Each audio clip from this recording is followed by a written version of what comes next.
Welcome, and thank you for tuning in. If you enjoy this video, we invite those of you who haven't yet done so, to like, comment, share, subscribe, and click the notification icon, to be notified when the next one is uploaded. We appreciate all comments, whether positive or negative, because it is very important to ventilate both sides of any issue. All we ask is that you observe the YouTube community guidelines.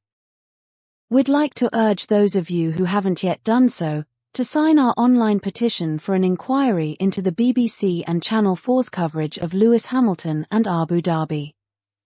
A link has been provided in the description. If you are on X, then please repost our tweet. Thank you. We cannot recall a time when an F1 team has made such a show of supposedly imposing team orders. Team orders, being part of team strategy, are usually kept under wraps. After all, you want to keep your rivals guessing as much as you can. If McLaren had refused to confirm, or even denied that they are ready to impose team orders, then Red Bull would have to decide what to do mid-race to avoid being caught out. So, why did McLaren have to make a show of announcing to the whole world that they were going to impose team orders, if need be? Is that news? Is that not an option that every team has available? Could it be that Liberty Media instructed them to do so, to gimmick up F1 by making a show of the non-existent title race? Could it be that Liberty Media are trying to invoke the spirit of 2021?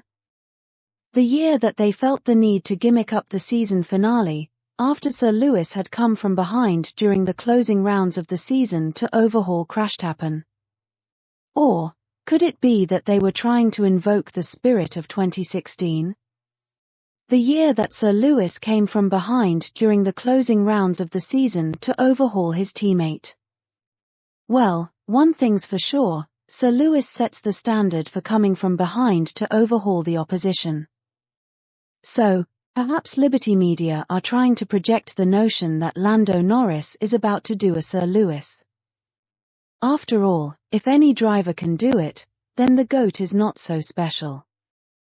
Liberty Media have been all about overhauling the legend of Sir Lewis.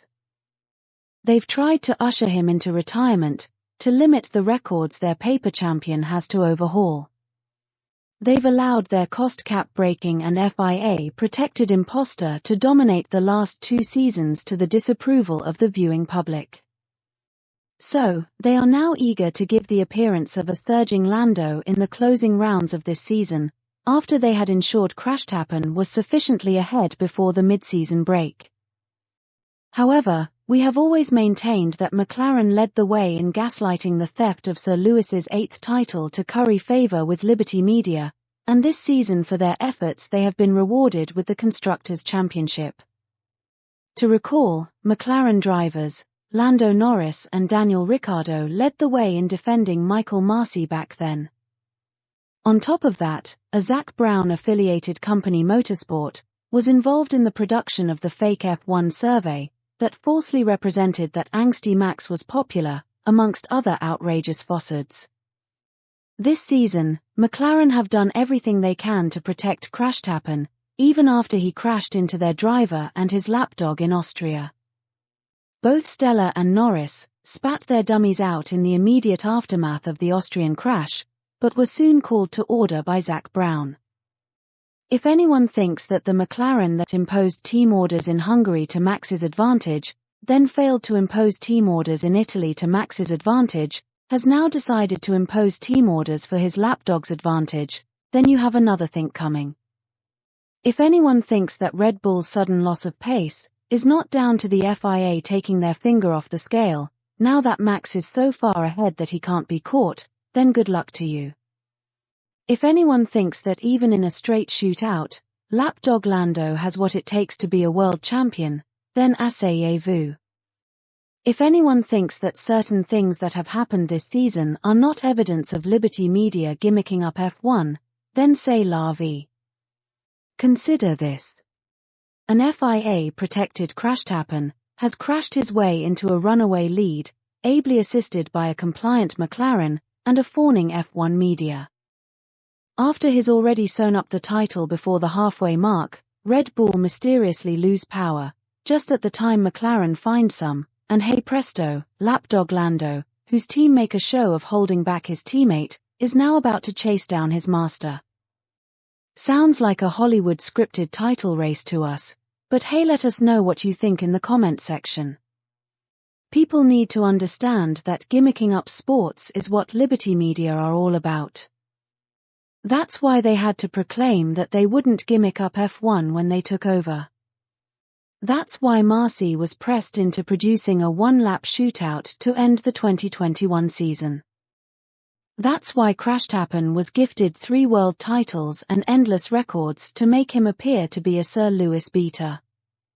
The real challenge for Liberty Media is going to come next season, when Sir Lewis is at Ferrari. The mainstream F1 media, and in particular the British, were happy to go along with F1 targeting Sir Lewis, but the Italians may not be as compliant.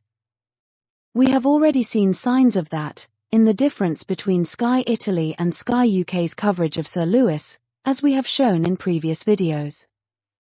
Should Liberty Media attempt to induce negative coverage of Sir Lewis, then expect some pushback from all 4 corners in Italy.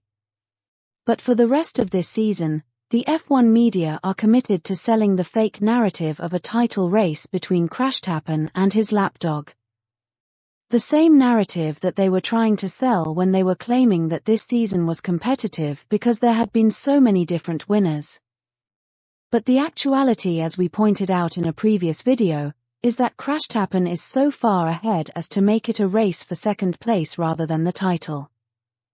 The truth of the matter is that Lando, who has no chance in Volando of beating Verstappen in a regular season, has even less chance of overhauling a 62-point deficit in 8 races. Do they think that any driver can do what Sir Lewis does? Well, they are just about to find out and expose Lando to the world. All that both he and McLaren have demonstrated and will continue to, is how it takes more than having the fastest car to win a driver's title. In addition to the dodgy strategies referenced earlier, they blew a sure victory in Italy, by pushing too hard during the race, that they exposed themselves to a one-stopping Ferrari. Yet the F1 media are going to spin a narrative suggesting that Lando has more than a mathematical chance. In Liberty Media's New World Formula One, it is news that a chasing team is willing to impose team orders so that their lead driver can chase down a 62-point deficit with 8 races to go. Wow, who would have thought that? It is of particular interest that there is considerable speculation about if and how the team orders would be implemented. Could it be that they are guarding against Lando getting so close to Verstappen as to make it impossible to rein him in? After all, he is only human. If he should by a miracle get close enough to his master to make a title race, then it would be difficult for McLaren to hold him back, so they would need his teammate to run interference. There's no doubt that McLaren have no interest in the driver's title beyond protecting Verstappen, but Liberty Media need a title race to salvage the season. But here's the thing, can a lapdog mount a credible title challenge? It is revealing that the media coverage of the build-up to the Azerbaijan Grand Prix is focused on McLaren using team orders to help Lando. It's not as if Lando is anywhere close to Oscar or Max, so the fact that the matter is being discussed now that the season is on the last leg is just a sign of the times that we are living in. McLaren should have instituted team orders a long time ago, but didn't because they were tasked with protecting Max. Lando should have taken the initiative to drive his own title challenge from the outset, but went along with the company line, probably because in the beginning, he and McLaren did not consider themselves title challengers. Now it is too little too late, and no amount of gimmicking can change that fact. Forza Ferrari.